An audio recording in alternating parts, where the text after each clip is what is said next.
Paz do Senhor, igreja. Estamos mais uma vez no canal Riqueza para os Cristãos. Vamos ler hoje o Salmo 78. Meu povo, escute o meu ensino e preste atenção no que eu estou dizendo, pois falarei com vocês por meio de provérbios e explicarei os segredos do passado. São coisas que ouvimos e aprendemos, coisas que os nossos antepassados nos contaram. Não as esconderemos dos nossos filhos, mas falaremos aos nossos descendentes a respeito do poder de Deus, o Senhor, dos seus feitos poderosos e das coisas maravilhosas que Ele fez. O Senhor deu leis ao povo de Israel e mandamentos aos descendentes de Jacó. Ordenou aos nossos antepassados que ensinassem essas leis aos seus filhos, para que os seus descendentes os aprendessem e eles, por sua vez, os ensinassem aos seus filhos. Assim eles também porão a sua confiança em Deus, não esquecerão o que Ele fez e obedecerão sempre aos teus mandamentos. Eles não serão como seus antepassados, um povo rebelde, desobediente, que nunca foi firme na sua confiança em Deus e não permaneceu fiel a Ele. Os homens da tribo de Efraim, armados com arcos e flechas, fugiram no dia da batalha. Os israelitas não cumpriram a aliança que Deus havia feito com eles e não quiseram obedecer à sua lei. Esqueceram os milagres que Ele havia feito na presença deles. Diante dos seus antepassados, Deus realizou milagres na planície de Zoar, na terra do Egito. Ele dividiu o mar e levou os israelitas pelo meio deles. Ele fez com que as águas se levantassem como muralha. Durante o dia ele os guiava com uma nuvem e de noite os conduzia por meio de um clarão de fogo.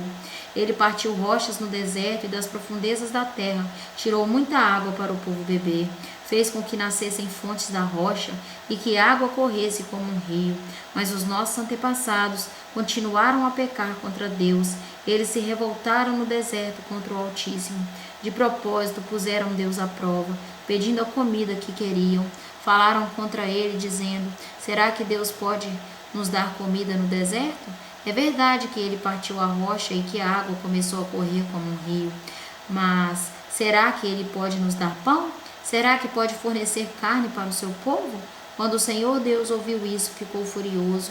Ele atacou o seu povo com fogo e a sua ira contra eles aumentou, porque não confiaram nele e não acreditaram que ele poderia salvar. Porém, Deus deu ordem ao céu lá em cima e mandou que as suas portas se abrissem. Ele deu ao povo o pão do céu, fazendo com que caísse o maná para eles comerem. E assim comeram o pão dos anjos. Deus lhes deu comida com fartura. Depois ele fez soprar do céu o vento leste e pelo seu poder agitou o vento sul. Sobre o povo fez cair tantas aves que pareciam nuvens de pó ou grãos de areia de uma praia. As aves caíram no meio do acampamento em volta das barracas. Então os israelitas comeram e ficaram satisfeitos, pois Deus lhe deu o que eles queriam. Mas enquanto estavam comendo, antes mesmo de ficarem satisfeitos, Deus ficou irado com eles e matou os homens mais fortes, os melhores jovens de Israel.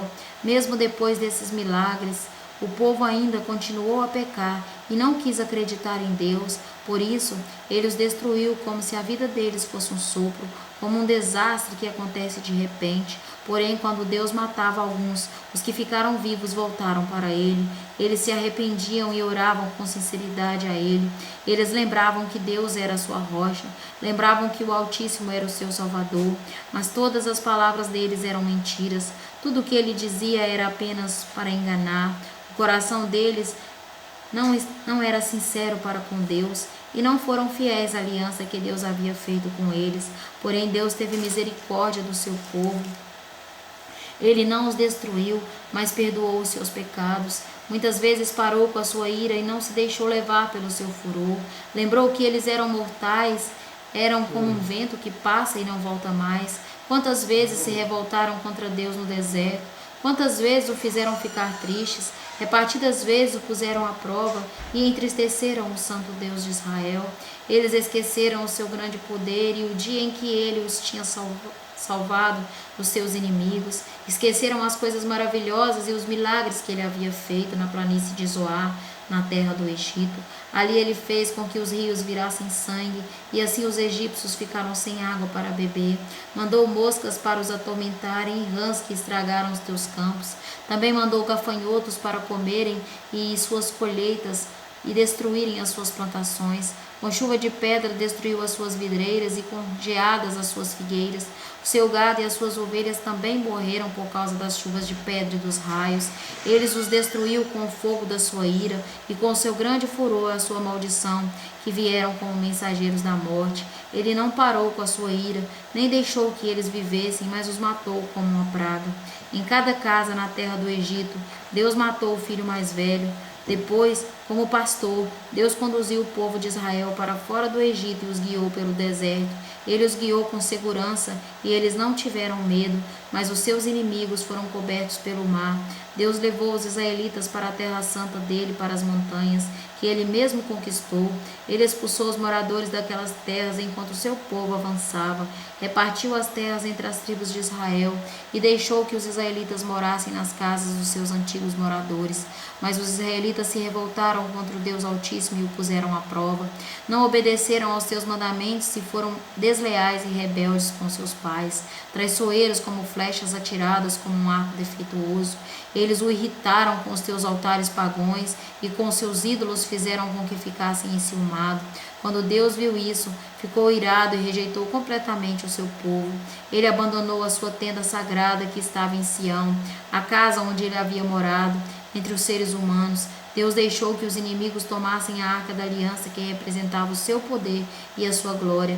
Ele ficou irado com o seu próprio povo e deixou que eles fossem mortos pelos inimigos. Os jovens foram mortos na guerra e as moças não tinham com quem casar. Os sacerdotes foram mortos à espada e as suas viúvas foram proibidas de chorar por eles. Então o Senhor acordou como um sono e gritou como um homem valente embriagado pelo vinho. Ele fez com que seus inimigos fugissem derrotados e envergonhados para sempre.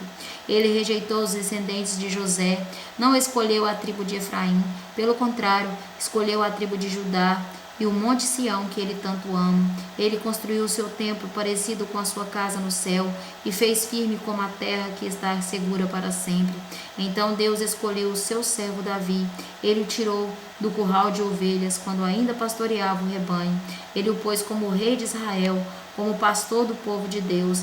Davi cuidou deles com dedicação e os dirigiu com sabedoria.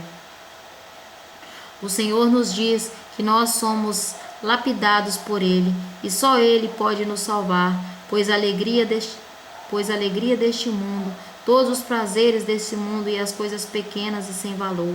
Por isso, devemos estar sempre atentos para sermos pessoas totalmente equilibradas e sermos sempre parecidos com Jesus e não importar com nada e nem com ninguém que de alguma forma tentar nos constrangir. Por isso, quem tem fé em Deus, nada pode abalá-lo. Que nós possamos refletir em mais esta palavra do Senhor para nós. Amém.